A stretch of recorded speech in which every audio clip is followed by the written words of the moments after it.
President Donald Trump saying he's just keeping a campaign promise.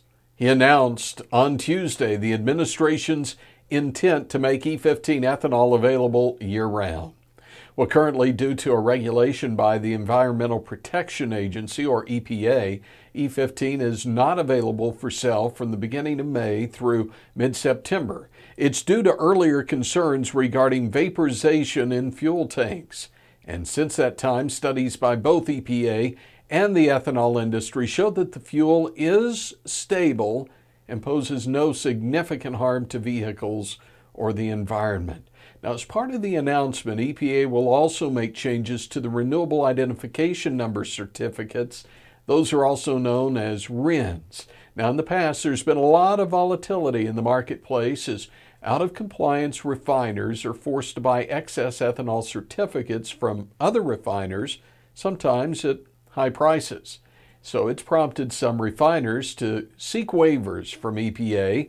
That's led to a substantial loss of ethanol in the fuel supply and thus less demand for the feedstock for ethanol production, which is corn and sorghum.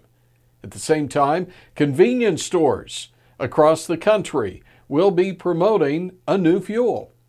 That new fuel at the pump, unleaded 88. It's actually the new name for E15.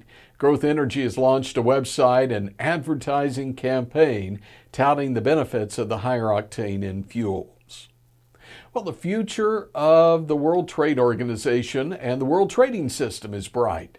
That's an assessment from the WTO Deputy Director General, Alan Wolf, who said last week that while the multilateral trading system is more likely to be subject to greater stress, conflicts can give rise to improvements in the system. He says the fact that current members have interest in global trade, they also are seeing the desire for that trade to improve.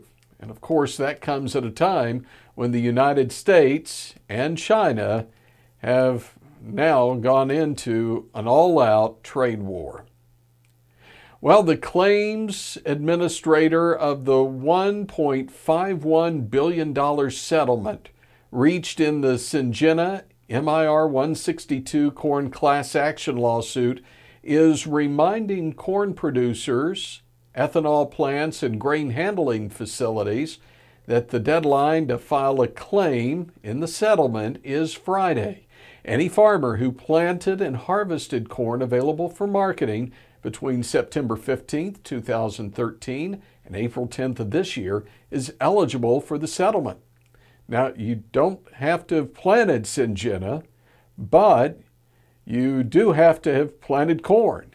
Syngenta began selling a genetically modified corn seed with the brand name Agrosure Viptera, which included a new insect-resistant genetic trait called MIR 162. In 2013, they also began selling another genetically modified corn seed brand named Agrosure Duracade. That included both the MIR 162 trait and a new insect-resistant trait known as Event 5307. But China refused shipments of corn from the U.S. containing the two, and farmers began filing lawsuits against Syngenta.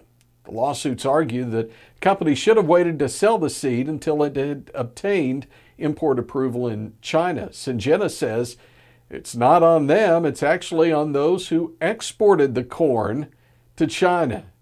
Nonetheless, if you did grow corn between those dates, you're eligible as part of this class action lawsuit. Again, that website address is cornseedsettlement.com. I'm Tony St. James, and this is another Ag News Update.